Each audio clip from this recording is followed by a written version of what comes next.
Welcome to the show, Lydia. It's great to be here. It's an always, not always a pleasure to have you on the show because I've never had you on the show before, but it's a pleasure to have you on the show. And you're joining me from your sustainable farm in New York State. I know you've spent the last couple of months away from your home base, which is Brooklyn. I guess the question that I like to ask creators and writers is, have you found that this time of isolation has made you more creative than you normally would be, given all the extra time you have? I mean, how have you found the time? Actually, I have been as busy as I've ever been because for two reasons. One is that this book that I wrote, I didn't know this would happen, but it has turned out to be really relevant for this moment in time. People are thinking about friendship in ways that they had not before.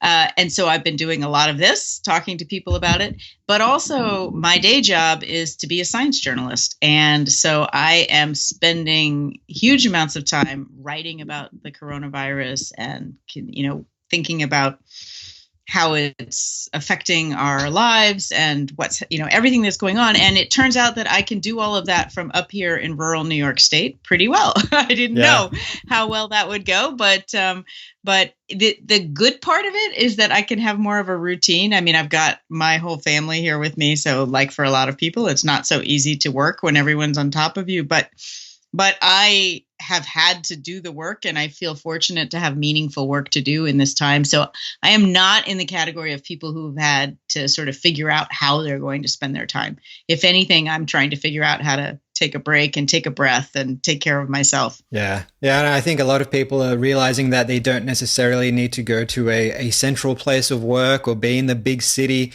to get stuff done. And I think that could be a good thing that may shift the work culture of a lot of companies going forward, hopefully at least. And like you said, you're a science writer nowadays. You're a contributing editor at Scientific American, and you write the Brainwaves blog at Psychology Today.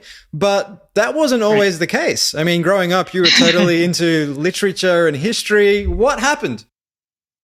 I am the last person that I would have expected to be a science journalist or focused on science, because I was always the person taking the minimum amount of science required through high school and college. It just didn't come easily, or it didn't seem accessible to me. It didn't, I really loved other things more. What happened was that I had quite a few years as a journal. I mean, I've always been a writer, so it's just the science part that was new. And that was a kind of a mid-career shift. And I would say that what happened is that in my journalism, I had got to a place where most of what I was doing was kind of social, like health and education, social issue things.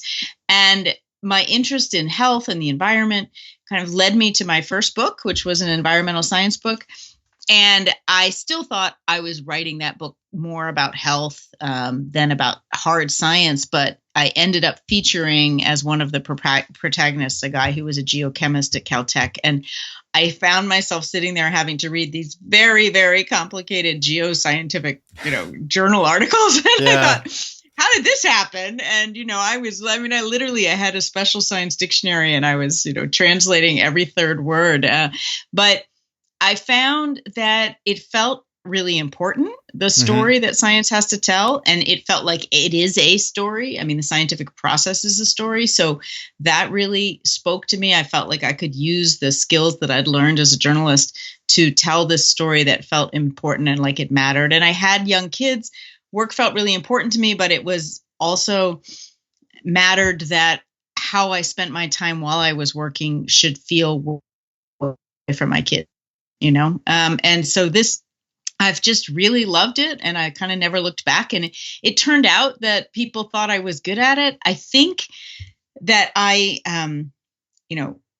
there are people in my profession who have a real strong science background, who majored in science and thought about being scientists and worked in labs even, and then kind of this was some other way to be in the science world without doing it. And then you have people like me who, are English or history majors. For me, the benefit is that I have to explain everything as if I'm explaining it to myself. my old self, who didn't know anything, who didn't understand these terms. You can make no assumptions about what people know. You have to make sure you're bringing the reader with you all the time. But I think that's a healthy approach for all journalists. And I mean, this moment in time when the coronavirus has taken over the world is a real reminder of how science is one of the biggest stories that there is to tell. Yeah, I always enjoy hearing stories of people who start one thing, but then kind of pivot to something that's way more aligned with their sort of inclinations and strengths and the stuff that just gives them that sense of joy and fulfillment. Because it's so easy to just keep doing that thing that doesn't do that for you ad infinitum, to the point where you wake up one day and, you're 60 years old, you're on the verge of retirement, and you're like, oh, I wish I had done something else with my life. Yeah, no, it's true. And I mean, I'm not going to say that I love it every minute, but I really do my job is to learn something new every day, literally, to pick up the phone and call the world's experts and ask them to explain, what they do and why it matters. And there are days where I finish my day, I go to dinner with my family and I say, I had the coolest day. I had the best conversation. I learned about this incredible thing. And those days just keep coming, keep you coming back for more. Yeah, no, that's great. And aside from writing, being a journalist, you've published 3 books, The Toxic Truth, which explored how lead was endangering our environment. I Can Hear You Whisper, which was all about unpacking hearing, sound, and deaf culture, because I know one of your children is deaf from what I understand. So again, you're looking to do work that you personally relate to, which is great. And then this year, you released a book called Friendship, the Evolution, Biology, and Extraordinary Power of Life's Fundamental Bond, which Adam Grant put in his list of 20 leadership books, top 20 leadership books for 2020, I believe it was. Yes, he did. So what was the initial sort of inspiration or the seed in your mind that planted the idea that became this book? I had just finished the last book, I Can Hear You Whisper, which got me kind of turned on to writing about the brain. And so most of what I do as a journalist it's not really true anymore, but a lot of what I do is about the brain and psychology. And so after I'd finished that last book about 5 years ago, I was casting around, for what I would do next. And a big part of my job is to go and talk to scientists, to listen to them talking to themselves about what they find interesting. And I was really struck I was at a social neuroscience conference. So first of all, the fact that there was a social neuroscience conference where they're just focused on the social side of what the brain does was interesting to me. And this was only the 4th ever meeting of this group. So it's a relatively new development in science. And the fact that they were talking about, among other things, friendship at this meeting was really interesting to me, because it's this very hard science approach to a subject that we often think of as kind of soft and squishy. And that just was intriguing to me.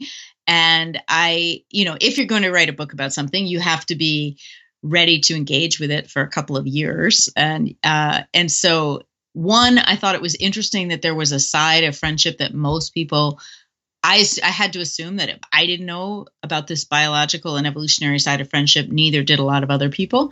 And secondly, it felt like something that would be super interesting and engaging for me personally, because, I would have to spend time considering how to be a good friend, thinking about friendship in my own life. And I'm at a point where my kids are beginning to grow up and out of the house, and I'm losing my parents. And so, you're in this transition moment where life is changing and you're thinking, have I been a good friend? Are my friends going to be there to hang out with me when I actually have time? Yeah. and so all of that seemed interesting and important and worth spending time doing. Yeah. Well, definitely looking forward to unpacking the underlying science and the physiological side of things today. But before we get into that, friendship is a term that gets thrown around.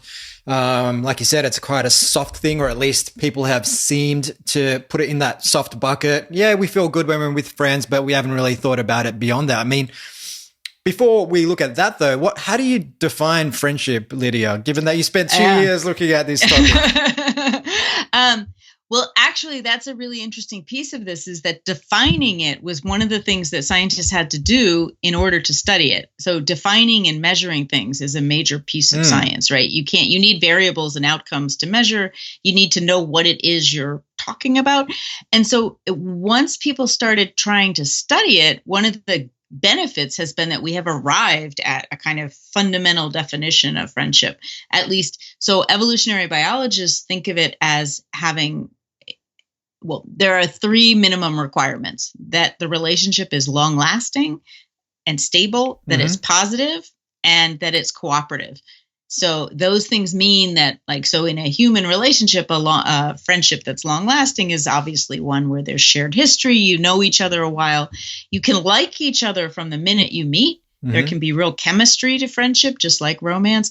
But to really consider someone a friend, and certainly a good friend or a best friend, you need to have put in the time, right? And you need to feel like you know each other. I feel, you want to feel known and seen and understood by your friends. The second piece, the positive piece, is about friendship should make you feel good.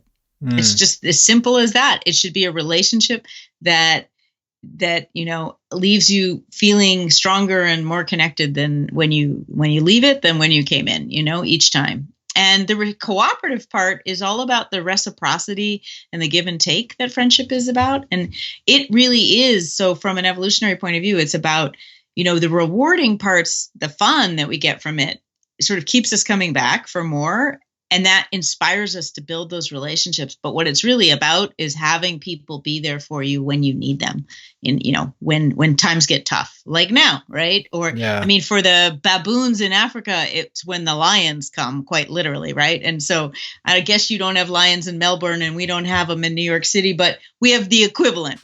Yes. We have, right? We have human lions. We have figurative lions. And so, friends are there to protect you from the lions. And so that piece of it, the cooperative reciprocal piece, really speaks to that. So that's my fundamental definition of what friendship needs to be. In humans, of course, it can have other layers, but you need to have those 3 things. It needs to be long lasting, positive, and cooperative. Fantastic. And I mean, obviously nowadays we have, lions, be they our own sort of demons, challenges in our lives, all sorts of stuff. But going back, say, 50,000, 100,000 years from an evolutionary perspective, when we were essentially running around the African savannah with proverbial loincloths on. I'm keen to understand the evolutionary sort of foundations of friendship when we were, say, parts of tribes of 50 to 150 people. What did that look like, and how does that shape how we value and respond to friendship today? Well, part of the theory is that one of the reasons why humans have brains as big as we do is because our social world got more and more complex, and you need a big brain to make sense of it and to navigate all those relationships. So if you just have a group of, well, let's say you start out with just 2 individuals, like that's pretty straightforward. And as soon as you add a third, I'm not only thinking about what this person is thinking, but I'm thinking about, what the third person, what A is thinking about C and whatever, and also what their relationship is like. And then it goes on and on, right? It gets more and more complex. And so when you have 50 or 100 people, you have some kind of relationship with each one of those people, or they all have relationships with each other. You have to understand all that. You have to think about their perspective. So taking another individual's perspective is a big piece of it. That is part of why our brains are as big as they are. There is some debate about whether it's the main reason, but I don't really think it matters. I think what matters is that it's a piece of the story that we didn't appreciate before. It was always thought, so living in groups, like, why do we live in groups? Well, we live in groups to protect ourselves from the lions and predators. We also live in groups because it makes it a lot easier to forage for food and to find food. And we have pretty much always gravitated to living in groups. And so that was the kind of fundamental question of what's going on evolutionarily. Why would we do that? What's the benefit? And what they have found is that even in other species, that the animals, so especially in non-human primates like baboons and rhesus macaques, the animals who have the strongest positive bonds live longest and have more and healthier babies. And in humans, when we started to make the link to health and relationships and friendship, we thought, well, maybe you're healthier if you have a lot of friends because, they encourage you to go for a run, or they encourage you to stop smoking, or they drive you to the hospital if you need to go to the hospital, right? But baboons don't drive each other to the hospital, and yet they are healthier if they have good friends. And so clearly there's something deeper at work there. It doesn't mean that it's not helpful to have a friend around to drive you to the hospital. It is very helpful, and it's an important piece of it. But there's something else going on, and that's kind of what this... So evolutionarily, it seems that there was the survival of the friendliest going on, and that that the individuals who were good at making and maintaining strong, positive bonds did the best in evolutionary terms. Now, might that also have for us perhaps some unintended consequences, some not undesirable consequences insofar as, say, not wanting to be ostracized from our tribe or our group, so to speak. So we might shy away from, say, public speaking in front of an audience of 100 people because we don't want to perform poorly and therefore have people think less of us and feel like we are being kind of ostracized from our tribe, so to speak. I mean, is there any connection there at all? I know... I hadn't thought about it all the way to public speaking, but I can say that, yes, I mean, there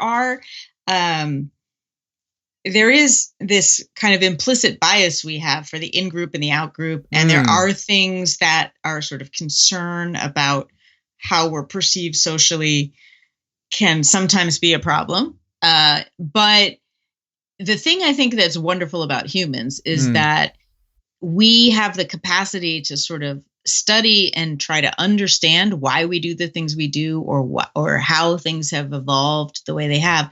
And then often we have the wisdom and the ability to sort of say, I'm going to get up on that stage anyway, right? Yeah. I'm going to do the hard thing, or I'm going to befriend this stranger who seems different from me because I think I'll have a lot to learn from that person, or it will be interesting, or it's the healthy way to operate. So we can kind of counter some of our instincts, right? Our most basic instincts. And so yes, there are multiple sides to this. It's also true that, when people have brought up, and Adam Grant's books, they address this, but not everybody is a nice person. Some people are jerks and they still seem to succeed. And so, why would it be that any jerks would succeed if this is the case? And the answer is basically that in natural selection, there's never just one way to succeed. But there are ways that are a better, more likely path to success. And what all this science is showing us is that, the best strategy, the most likely strategy for success is to be a friendly person and to be able to have good relationships and not to be a jerk and a loner but there are other ways to go, and humans try different things. I mean, usually what there is a range of possibilities, and then there's the outliers where it doesn't work, right? I mean, it is why you almost never see human beings living entirely alone. And when they do, it's like the Unabomber here in the U.S., lived in a cabin in the woods and never spoke to anybody except to write these incredibly long missives of craziness, and then to blow people up. And so, there's a reason that humans are generally with other humans. We don't do well on our own. Yeah, no, that's a great answer. And on the physiological implications of friendship, I mean, it goes much deeper than just how we feel, but impacts us on a cellular level, as you found in your book, right? Yeah. I'd love to understand what actually happens, say, in our bodies, in our minds, either during an interaction with a friend or after an interaction with a friend. Because I know myself, when I catch up with a friend, if we have a deep conversation, it's not just the moment, but I could be buzzing for hours thereafter, just on a high because of this conversation, this interaction that we had. So what's happening in my body when that happens? Well, what's happening, and so there are different things that are happening. There's some things that are happening right away, right, in the short term, the medium term, and the long term. And right away you're getting flooded with things like dopamine and endorphins that are basically happy hormones. Like they make you feel good, they make you excited, they make you feel rewarded, and then what happens further on, I mean, there's still a lot we don't know about how one thing really leads to the other, what the mechanisms, to use the scientific speak for it, are. Like, why is it then that that being good friends, so let me put it this way, in the long term, so things like your immune system, and this I think is really fascinating and it's really relevant in this time of coronavirus. So people who have more and better friends have changes in the way the genes are expressed in their immune systems that make them more resilient to inflammation and to viruses. People who are lonelier have the opposite in their gene expression. So, right, your genes, just to make sure that everybody's on the same page, you come into the world with your genes are kind of a blueprint for how you're going to be as a person, but a huge amount depends on your experience and the environment that you grow. So it's not every gene will be turned on. So, or voiced. You can think of it as an opinion that isn't voiced, is the analogy I use in the book. So some genes are automatically, are sort of determinative, and you will have blue eyes like I do, or you won't, but some depend on your experience and your environment. And so they think that these genes in your immune system are responding to adversity, basically. And that if you are very lonely, it's as bad as being exposed to extreme poverty and trauma. And they see the same kind of change in the immune system where you are more susceptible to the inflammation and the viruses and things like that. And it has to do with the way your genes are expressing themselves. And, at first you say, what, loneliness is on the same scale as these other things? How is that possible? But what it is telling us that loneliness is, in fact, this really, truly bad thing for us. And that on the flip side, that being friends and having strong friends and having those relationships is actually getting under the skin and making you healthier and helping you live longer. So it isn't just that it feels good in the short term. Now, what's the link between where it starts with the dopamine and how you get to the gene expression? We don't entirely know, but that's a short-term problem, a short-term effect and a long-term effect.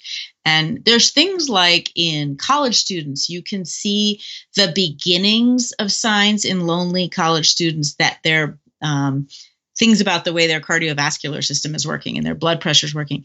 They just look like the beginnings of a problem. And then if you get to be past 60 and you're really lonely, now it looks like high blood pressure and all these other things, right? So it's somewhere along the way, it's changing, right? But but you can link. So just to give the list, it's your cardiovascular functioning, your immune system, your sleep quality, your stress responses, cognitive health. So that's your risk of dementia, mental health, your risk of depression.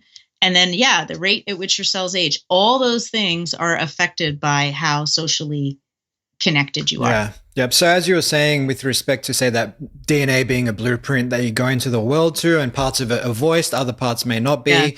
You might have, say, a predisposition to depression, but if your experiences are positive, you're surrounded by people who are cooperative and reciprocal and always there for you, you've got those stable relationships, that part of your DNA is less likely to be voiced, as you put it.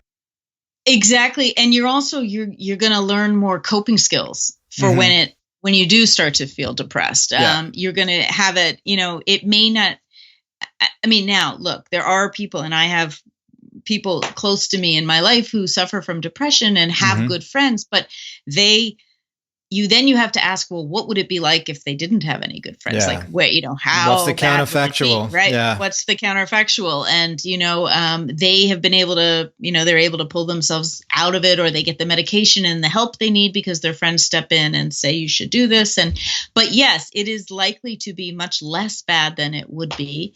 And in general, you are less likely to suffer from depression in the first place if you have more friends and you're not lonely. And just to be really clear about it, because a lot of people say, well, but wouldn't it be true that people who are depressed are then lonely, like that the depression comes first. But they actually really studied that very carefully, and they were able to show that loneliness leads to depression, and that, it's that's the direction it's going. Yeah. So on loneliness, I mean, there is an often cited study that found that loneliness can have the same effect on your mortality as smoking 15 cigarettes a day. So making it more dangerous than even obesity, from what I recall. Now, nowadays, obviously, a lot of us are in isolation, in lockdown. We're not having as many face-to-face human interactions as we might normally have. Many of us are on Zoom, on Skype, on House Party, doing all that sort of thing. Right. But is that a substitute for genuine face-to-face human interaction? Or might we still be suffering from loneliness after prolonged periods of just engaging people through our screens? Yes and no. It's we are able to get a real sense of connection from our, doing this, talking to friends on Zoom or just picking up the phone. I mean, here in the US, apparently the use of the phone has gone through the roof. It's apparently as high as, usually it's just Mother's Day is the one day a year when like the phone use, and apparently everybody's using the phone at the same level as if it was Mother's Day every day now. So people are getting something from that. Are they getting the same thing that they get from being sitting in a room with their best friend and really talking about things? No, it is not the same. And the truth is that there's a lot we don't know yet about exactly the nuances of what's the worth of a social interaction in different ways on social media and on digital technology.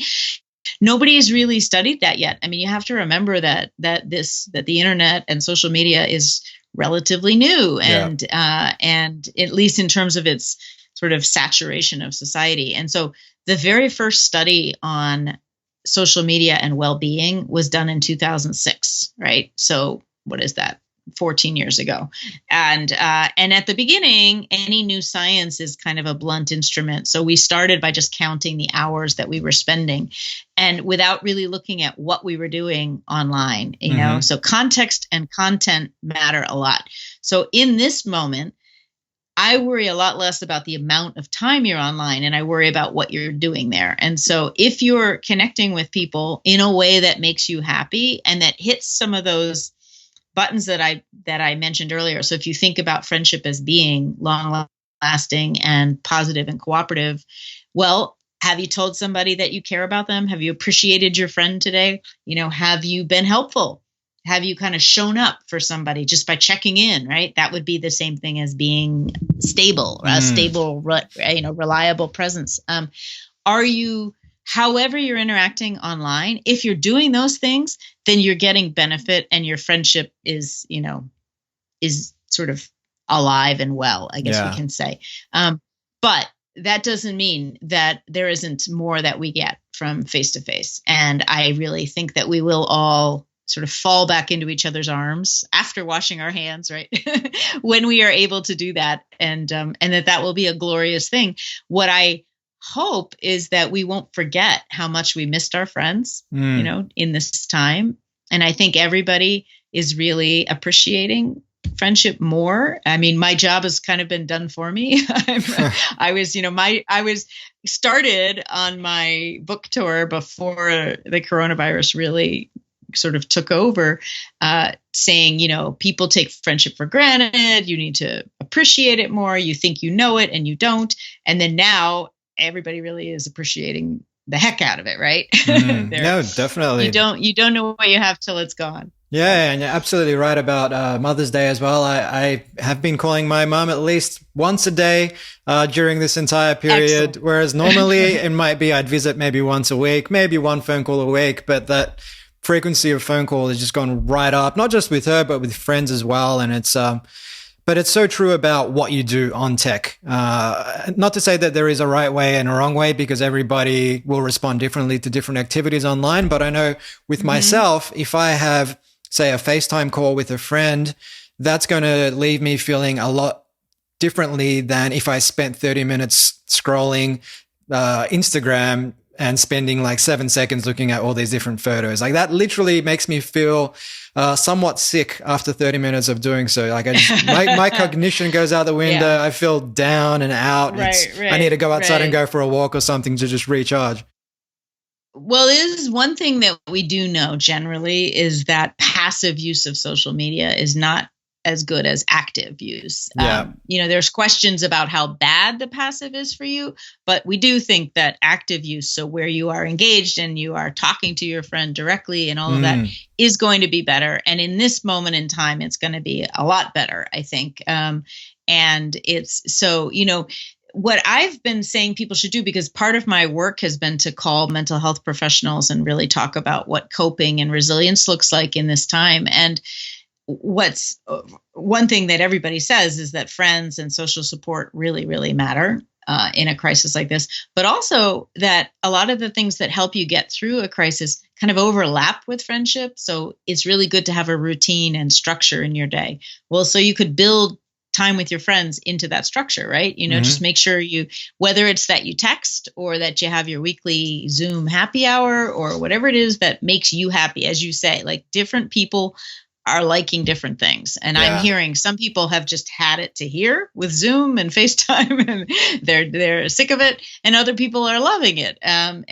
So whatever works for you, but the point is that it should be regular part of your day and your week and your routine. And the other thing is that like having a project and a sense of purpose or volunteering is really important because it sort of gives you a reason to keep getting up every day that's different from, so that you're moving something forward. It can be, part of trying to solve this larger problem by like making masks or raising money or sending food to the hospitals, or it can be something very personal that you're just doing, for yourself or as a quarantine project, right? But either way, you can do it with a friend, even though you won't be in the same place necessarily. I mean, mine is that I'm in addition to, so I feel like in my science work, my science journalism, that's my contribution to the larger, global problem. And for my personal sanity, I've decided to learn all the birds here on my farm in central New York, which I sort of never really focused on before. How many birds are we talking about? So far, I've identified about 25. Okay. And so, that's probably pretty pathetic for a serious birder. But since I knew maybe 3 when I got here, I'm thinking that that's pretty good. But I have an app and I got some good binoculars and I got a book and it's really fun. So when I go for my 3-mile walk and my friend lives in the house next door and we go for our walk 3 miles every day and we look for the birds and it's become a project that we do together. Right. And it's just giving me, and it's progressive.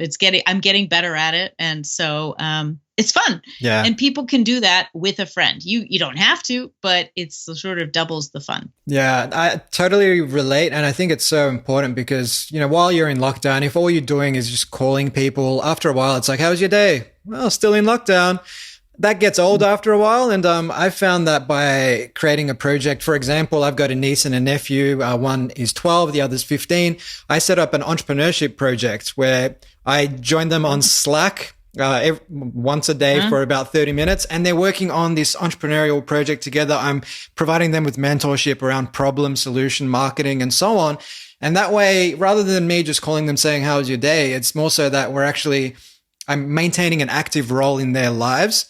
And that helps us to strengthen that bond. And it gives me a sense of purpose and joy as well, rather than just a, hey, how's it going phone call. So yeah, that's perfect. That's exactly what I'm talking about. I love that. That's great. And I'd like to hire you to do that with my kids. We can talk offline. But with respect to trust, group dynamics, I read a book called Why Culture Matters Most by an author called David Rose. And he found that when you have small group sizes, it's easy to maintain trust because there's this visceral feeling that comes with doing harm to someone else in that group. But as that group gets bigger and bigger and bigger, say like a large organization, it's much easier to rationalize misconduct, so to speak. And in your book, you find that we really only have maybe 4 core relationships, maybe 6 good friends. So I guess I'm trying to understand, Is there anything in that when it comes to, say, ideal group sizes, even in a workplace setting, to maximize trust and get the best out of people?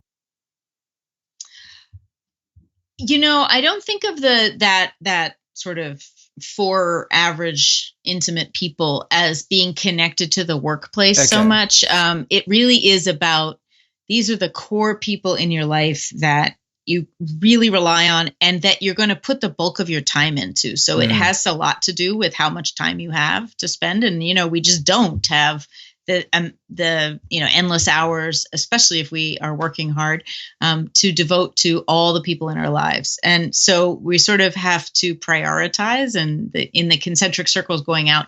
But it is definitely true that in a work environment, there's a lot of research that shows that, people who feel that they have friends at work are more productive, they're healthier, they're more likely to stick around, and the flip side, there's more turnover and worse reviews and all that stuff if people feel lonely at work or that they're not connected. Of course, it's a little bit complicated. It's never quite that simple. It's, because is there a hierarchy? It's hard to be friends when you're not exactly at the same level as someone. It's hard to be friends, or it requires thinking about how you compete with each other if you're friends in a work environment, right? But in general, we are really collaborative and productive with people that we trust, and where we could feel that we could say the idea that maybe isn't a great idea, right? But that we can throw it out there and we're not afraid. You were talking a while ago about, being afraid of standing up in front of people to speak. Well, in a work environment, you don't want people to be afraid of speaking out, I think. You want them to feel that they can throw their ideas out there, that they can, discuss things, that they can ask questions. I mean, of course, within the bounds of professional behavior, but that to me is kind of what friendship is about too, right? Yeah. And they may or may not end up being your closest friends. I mean, actually, one of my closest friends today is somebody that I worked with 25 years ago. And we've stayed in each other's lives intensely all this time. So it's often you do become very good friends with people you work with, but it isn't so much that it has to be that as that you need that collegiality. I mean, the word colleague comes from collegial, right? Yeah. And which is about being kind and thoughtful to people. And so, there's a reason why we used that term to talk about the people that we work with, I think. Yeah, we definitely want to have a sense of psychological safety in the workplace, because if you can't share your ideas, then why were you hired in the first place? If your talents aren't being put to best use, even if those ideas aren't great, it's usually the evolution of those ideas that ends up manifesting itself in a great idea. And that's why you have teams of people with different domain expertise working together. Exactly. Yeah. I mean, you have to work not to kill the creativity when you have too many people, too many opinions. But I think there is some sort of sweet spot there, right? Where you bounce ideas off of each other I mostly work by myself, I work at home. But when I am once I've been working on something for a while, I really value the input of my agent or my editors or my, I have like 2 friends who serve as readers for me. And I have to be able to just sort of show those people whatever it is or talk to them about my ideas. And always, it's better for having had that conversation and, better than what I was doing just on my own. I might get partway there. And so I think that's really valuable. But yes, I have to feel that I trust those people and that they believe in me and that they, that we're working together to get to a better place and not that they're just trying to put me down and say, that's a terrible idea. Yeah. No, 100%. Couldn't agree more on that. And just offline, Lydia, are you okay to go for another 10 or 15 minutes? Yeah, we can. I'm just realizing hang on, let me just put my, I think I might need my some power. There we go. Okay. Yeah. Go ahead. Perfect. Awesome. So speaking of work and loneliness at work, that's something that you unpacked in your book as well. And I was shocked to see that something like 50% of CEOs feel lonely, about a third of employees feel lonely in the workplace. I mean, what can you tell me about that, and how might we behave, or how might we go about cultivating better friendships at work? At work. Well, I think that the CEOs, I think it has to do with, that they don't always have peers, right? So that thing I was saying about the hierarchy is true. And sometimes it's like why teachers and students, there's a limit they can have a very friendly relationship, but, teachers, there's a limit to how much they're going to confess about their own lives to students, and that's the way it should be. The same is true bosses generally. But what I think we need to do at every level is, first of all, to create sort of a culture of friendship at work is about doing things like, recognizing that people have lives and are individuals, and maybe you don't discuss all of it at work, but to act like they're not individuals, I think, is dehumanizing.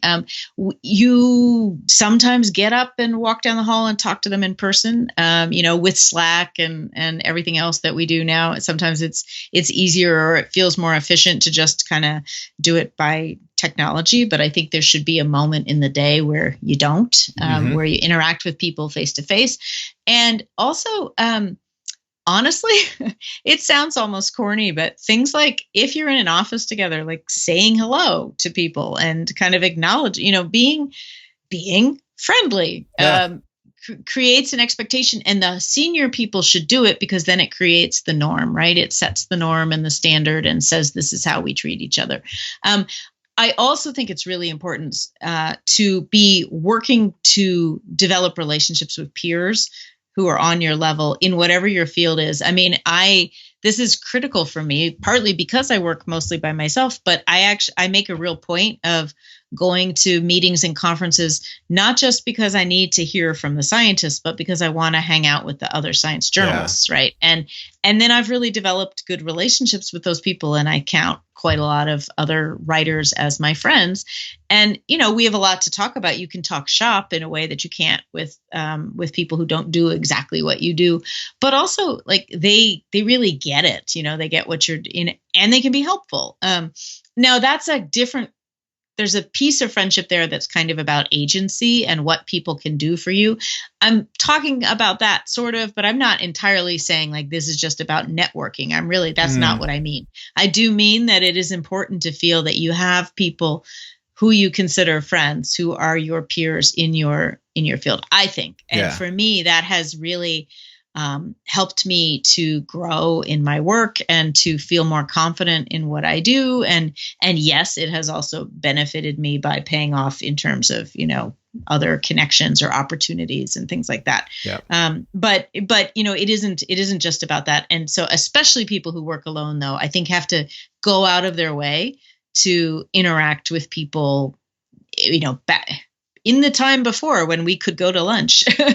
We should do, it's an important thing to do, and we should do it again, or go to the meetings or conferences if they're near where, if you have, it depends on expenses and resources, of course, but almost always there's going to be something somewhere that's accessible. Yeah. And I think it's worth just emphasizing that that's not just for people who perhaps work independently, but they may be part of a remote team of people. So they, for example, organizations like Automatic, who have something like 1,300 employees, but no central office, Basecamp, right? Same sort of thing. But what they do is they have these events and conferences where people do come together maybe once or twice a year, rather than just sitting behind their screens all year long. And they also pay for them to take a space in a co-working space, or go out to a meetup or an event once a month, so that they do cultivate relationships with people outside of their four walls as well. Yeah, no, that's exactly right. I think that's critical. And I heard a really wonderful story of an office where they where they were celebrating a birthday, or no, I guess they were celebrating a big accomplishment, like they'd won some deal, or I can't remember what it was, but they were having cake in the office, and they had a colleague who worked remotely. And so they had cupcakes delivered to her house on the day that they were having the cake in the office. And then they did like a FaceTime so that they could all celebrate together. And I just thought, if you were that person working remotely, it's just that extra step of making you feel part of the team and included that I think is really, that to me is a thoughtful way of making someone feel good. And that's what friendship is about. Yeah, could not agree more. And I guess if we jump out of the workplace and into the family home, one thing that many parents, particularly new parents, might be struggling with is how do you maintain, or how do you toe that delicate line between being a friend to your kids and a parent? And I know you looked at this in your book, and would love to learn a little bit about this. I'm actually going to say that it's one relationship where it's not really quite the same thing as friendship because of that vertical relationship that you have between parents and children. Now, that doesn't mean that parents shouldn't look to be, a positive, happy force and help their kids to feel good about themselves and all of that. But there are limits to that relationship that are different. And it's one of the reasons why. So parents have a really interesting role with kids. When kids come into the world, humans are born kind of predisposed to be social. But then we were talking before about how much experience and environment matters. It matters from the minute you're born. And in fact, I thought this was fascinating. Neuroscientists can tell the difference just by looking at the brains of babies that were born like yesterday and today, because the social parts of their brains are already a little bit more developed, like it's hour by hour. And so those very first years of life, the parents are really priming that social brain and laying the foundations for kids to ultimately be good friends later in life. That's not at the top of what most parents think they're doing when they're raising their kids, but it's actually one of the critical skills that you are giving your kids. And but then they have to go to school and have those peer-to-peer relationships to get some of the other skills that you can't get from that vertical relationship. So they need horizontal relationships with kids their age. And that's where they learn more about trust and loyalty and navigating larger groups. They also learn not just to receive support, but to give support, which is something that's hard for kids to do for their parents, but is a critical piece of friendship, right? And then as they get into adolescence, their brains are just wired in a way that makes them just hyper social and to care about friends and social things a lot. And I think that adults need to remember what that was like. We were all there, and understand that is what's going on, that like it may seem to you that all they care about is their friends in ways that are not always helpful or not, well, and it doesn't matter whether your friend is going because you should go or whatever it is. And I'm not saying that you always have to make the decision around in favor of the friend, but I think that adults should consider the friendship factor more than we do when we're talking about kids, especially adolescents. And also you should remember that adolescence runs from 10 to 25. That's how long, from like the beginnings of puberty all the way till that's how long it takes for your brain to be fully mature. Online. Yeah. Yeah, exactly. So it's just that friends are everything, and the intensity of emotions that kids feel in that time is legit. Like they're really feeling it. They're feeling it so much more strongly than adults do, both for the positives and the negatives. And so, we have to acknowledge that and sort of sit with that and say, yes, I get it. And then you got to help them get through it and help them also learn how to be good friends. And, that doesn't a skill that all kids just come into the world. No, even though you're predisposed to be social, that doesn't mean you know how to be a good friend. It doesn't mean you know how to listen or show up or share or, have strong social skills. And so parents do their kids a service if they help promote that and are talking about that and thinking about that just as a regular matter of course. Yeah, I think that's so key, standing in your children's shoes and remembering back to when you were their age. And, you know, we all go through these sort of rites of passage, if you will, usually around the age of 13 to 14, where you find something that you derive a lot of identity from, you latch onto it. Maybe there's a small community around that. Like with me, it was heavy metal music and growing my hair long, hanging out with all these other headbangers. And I was just totally consumed by that. So my parents were freaked out by all the skull t-shirts and the long hair and all this sort of stuff. But that's just a part of growing up in a way. And at the time, it's an intense feeling. And that's what your kids, if they're teenagers, are going through. That's what they're feeling. And you just need to acknowledge that and therefore operate from a place where you have that empathy and not expect them to carry out their lives as if they've got the 40 years, 50 years of experience that you might. That is exactly right. And that is how, and you should consider yourself fortunate mostly as a parent if they do find that group of other kids that they really connect to.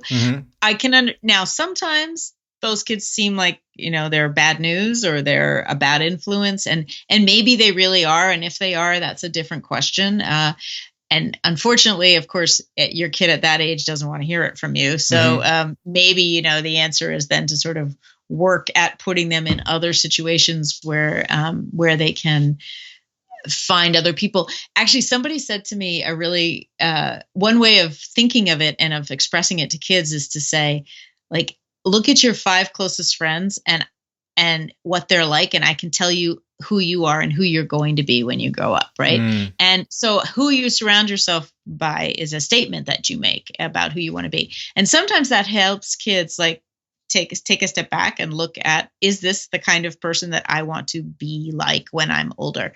That's a skill that not all kids have. But anyway, I'm getting down the rabbit hole here, but let's assume that even if you don't love the heavy metal that your kid is listening to, they love it and they've got that group of friends and they're feeling really connected and lovely. And you should, you know, that's what that age is all about. And that intensity that you felt about it and the way you remember it so fondly is because, in fact, in your brain, those memories are etched in, like the emotion that you brought to it with your teenage brain made the memories stronger. And that's why they sort of live on in this different way. And so, we have to acknowledge it, just be okay with it.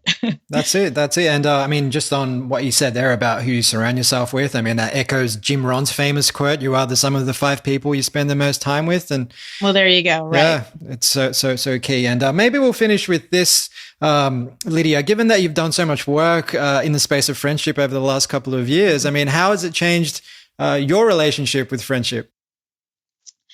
It's reminded me to take it really seriously, in a good way. It's giving me permission to hang out with my friends when I worry, work, or, you know, I need to do this thing with my kid or my husband. And it's not that I'm saying you should ditch your kids or your spouse or your work, but you should recognize that your friends have a really important place in your life and in your time, and that they are good use of your time. And that if you take time out from whatever felt really important to go and hopefully have dinner with a friend, we're going to be able to do that again, that you're doing something good for your health, for your friend's health. You're modeling friendship for your parent, for your kids. You're showing that it matters to you, and your spouse too. You should be letting each other, like, it's really healthy for marriages if each person has other good friends in their life too, and other sort of emotional outlets. And so I knew all that before, but it's just sort of more crystal clear now. And now I have really good, evidence to back it up. But the other thing that's really funny is that, my 3 boys, they loved that I was writing this book because, whenever they could always say, but Mom, I want to go see my friends and you're writing the book on friendship. And, so I had to really walk the walk and think about friendship with my kids a lot in this. And, but that was healthy. That was very healthy. I can see them holding that against you for a while to come, saying, hey, I've got to get my dopamine release. It's good for my body. I've got to see my friends. Fantastic. Exactly. Well, I've really enjoyed this conversation, Lydia. I'm sure our audience will too. And if they want to learn more about you and your work, they can head over to your website, which is lydiadenworth.com. They can find you on Twitter at Lydia Denworth, and also also they can check you out or check out your work at Scientific American and on Psychology Today. But of course, they should head over to Amazon to pick up a copy of the book. And I'll add all of that to the show notes for our listeners. But before we go, is there any parting words of wisdom or anything else you wanted to point our listeners to before we close? Call your friends. Perfect. Love it. Call your friends. Thank you so much, Lydia. All right. Thank you, Steve. Bye-bye. Great talking to you. Bye.